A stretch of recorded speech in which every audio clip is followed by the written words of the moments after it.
Buenas noches, mi nombre es Luyanel Martínez Gastulo, estudiante de Derecho de la Universidad Tecnológica del Perú y esta noche vamos a presentar una investigación titulada de la restauración al colapso, responsabilidad y acciones en la Casa Monjoy, Patrimonio Nacional. Es un estudio que toma como eje la situación crítica de esta zona virreinal en Lambayeque para poder reflexionar sobre cómo es que el Estado está gestionando nuestro patrimonio cultural.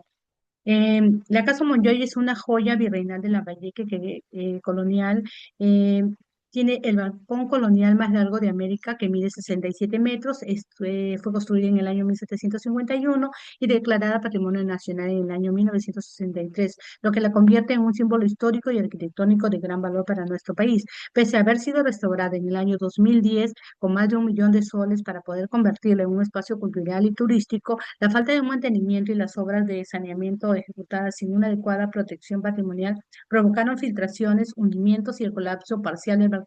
dejando al inmueble en un riesgo inminente de un derrumbe. Esta situación generada por la presión ciudadana a través del patronato pro restauración, abrió interrogantes sobre sobre la responsabilidad de las autoridades, el uso de recursos públicos y las debilidades de la gestión pública patrimonial, motivando así la investigación y la propuesta de reformas normativas para mejorar la conservación del patrimonio en nuestro país. El objetivo de la investigación es analizar las causas y las responsabilidades y las consecuencias de la gestión pública deficiente en la restauración y la conservación de la Casa Monjoy como caso paradigmático del deterioro patrimonial en Lambayeque, para poder proponer así recomendaciones normativas y administrativas que fortalezcan la protección de bienes culturales en nuestro país. En cuanto al marco teórico conceptual, vemos los antecedentes nacionales que están en el Chanchán, en La Libertad, que es un sitio arqueológico patrimonial mundial que registra 46 denuncias entre el año 2020 y 2024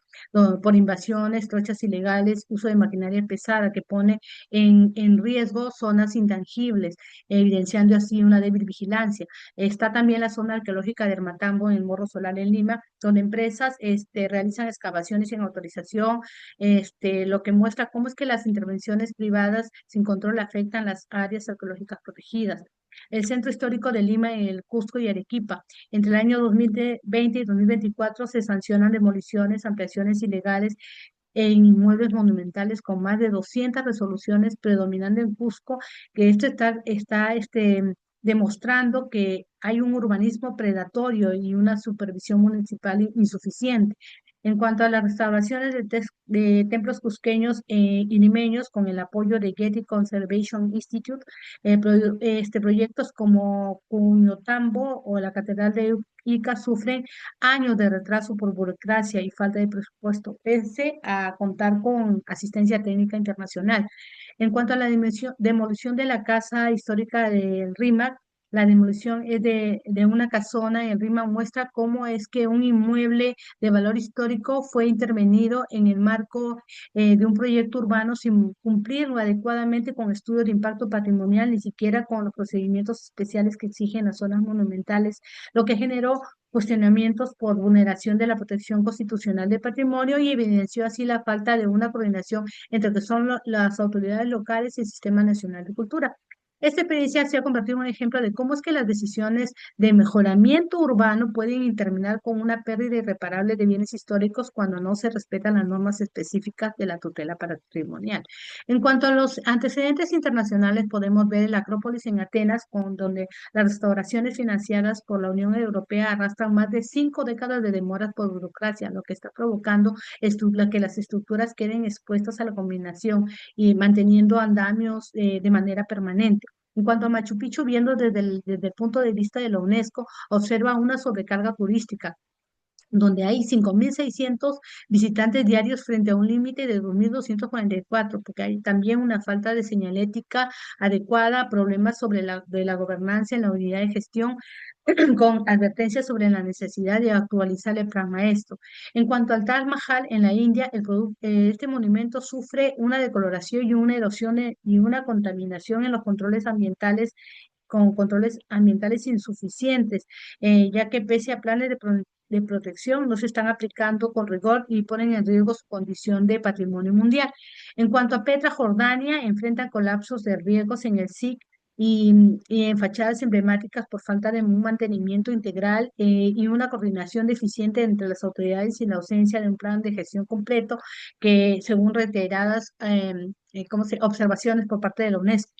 En Notre Dame, en París, en el 2019, hubo un incendio que reveló décadas de mantenimiento insuficiente y una postergación de inversiones necesarias para consolidar la estructura, pese a informes técnicos y advertencias, ya que advertían fisuras, filtraciones, vulnerabilidad en la techumbre. La magnitud del daño posterior em, fue muy amplia y demoró mucho en conseguir fondos y reconstruir la catedral. Fueron leídas, todo esto fue leído como una señal de negligencia estatal frente a un ícono conocido como por parte de la UNESCO. Reforzaron a nivel internacional la idea de que la conservación del patrimonio no puede basarse solamente en intervenciones reactivas después del desastre, sino también en políticas preventivas, en un financiamiento estable y en sistemas de gestión de riesgos bien diseñados. En cuanto a lo que es la base teórico-conceptual, vemos que el patrimonio cultural es un conjunto de bienes materiales e inmateriales que heredan las sociedades por su valor histórico, artístico y simbólico, y que el Estado está obligado a identificar, proteger y conservar para las generaciones presentes y futuras, según la Ley 28296. Y en cuanto a lo que es la gestión pública patrimonial, vemos que es la administración y el control que hace el Estado de sus bienes, incluidos los culturales, mediante inventarios, registros, mantenimiento y protección legal, para que se usen bien y no se pierdan y sigan sirviendo de interés público. En cuanto al marco metodológico, vemos que se usa un diseño mixto secuencial, primero una fase cuantitativa y luego una cualitativa y una cuantitativa. En la parte cualitativa se analizan pues los contratos, resoluciones, informes técnicos, entrevistas y actores claves para poder reconstruir las decisiones que llevaron al deterioro de la Casa Monjoy. Y en la parte cuantitativa se puede ver los trabajos, datos de denuncias, presupuestos, control patrimonial, aplicando correlaciones y otros indicadores estadísticos para poder demostrar que el caso de la Casa Monjoy responde a un patrón nacional de mala gestión de patrimonio. Y con esta combinación de fuentes técnicas y el estudio,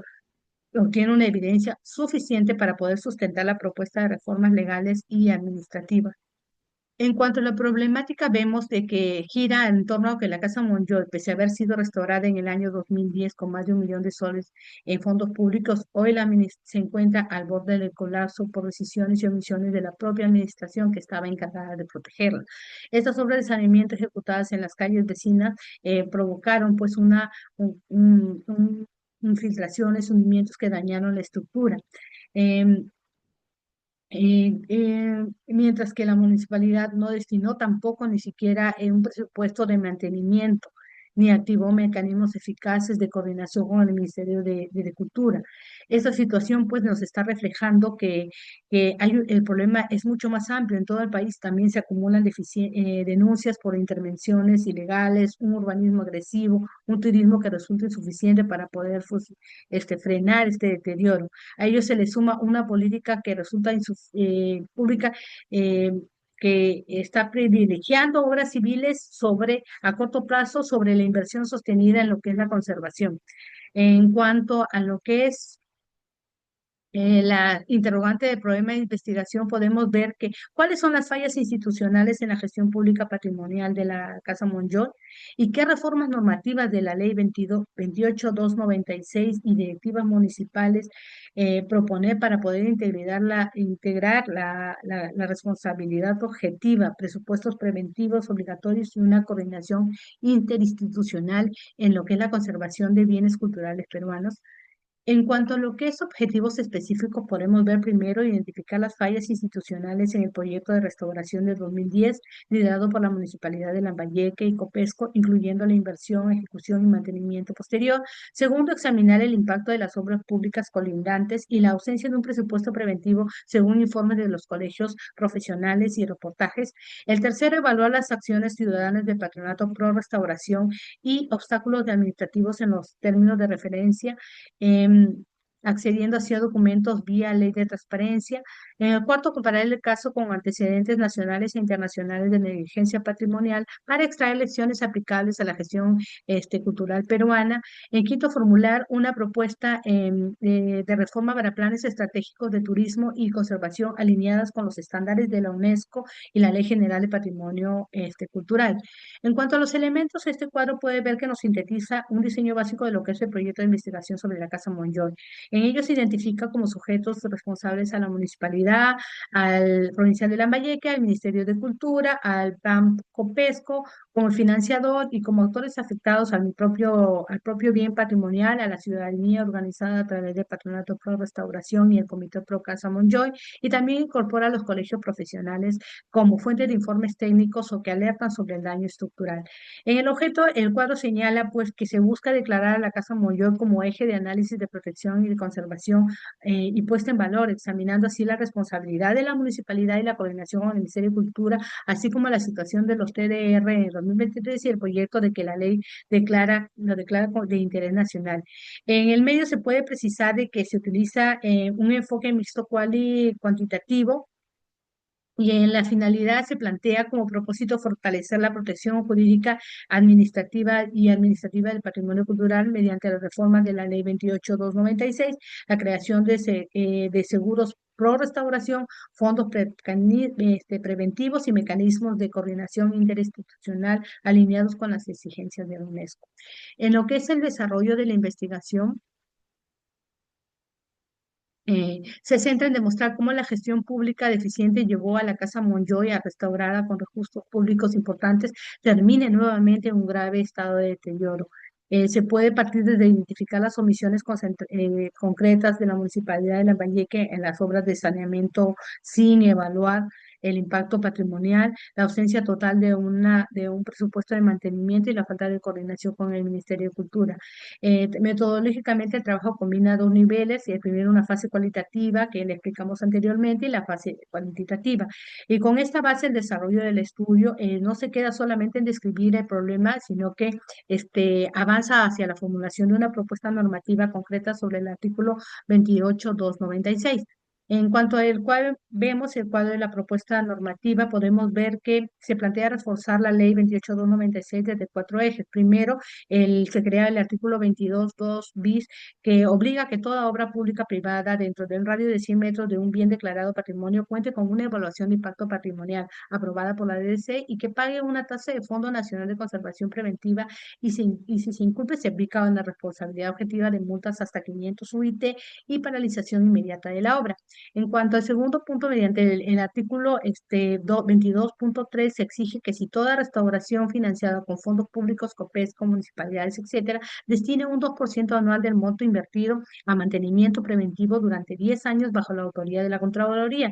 Auditoría de la Contraloría, y con publicación obligatoria en Infogov. Y si no se cumple, se puede sancionar con 200 UIT y un embargo automático del presupuesto. En tercero, se crea un tribunal patrimonial del artículo 37 bis, un órgano especializado del Ministerio de Cultura con 5 vocales que puedan resolver las sanciones en un plazo mínimo de 12, máximo, perdón, de 90 días, imponer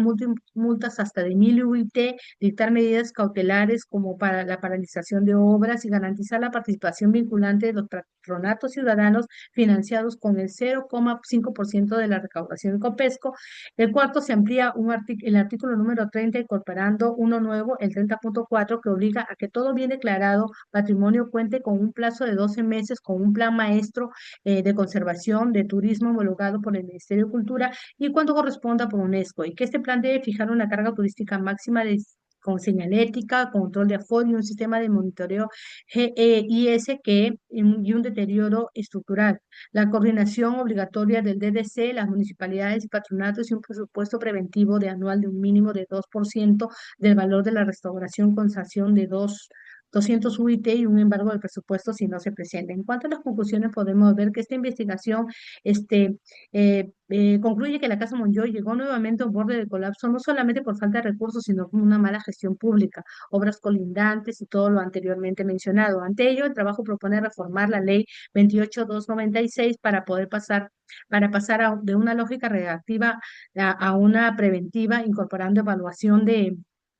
de impacto patrimonial obligatoria alrededor de bienes y un fondo de mantenimiento por restauración, un tribunal patrimonial especializado y planes de conservación. Y en las recomendaciones podemos ver que se orientan a convertir el caso de la Casa Monnier como un punto de partida para poder cambiar el estado y cuidar el patrimonio cultural. Muchas gracias.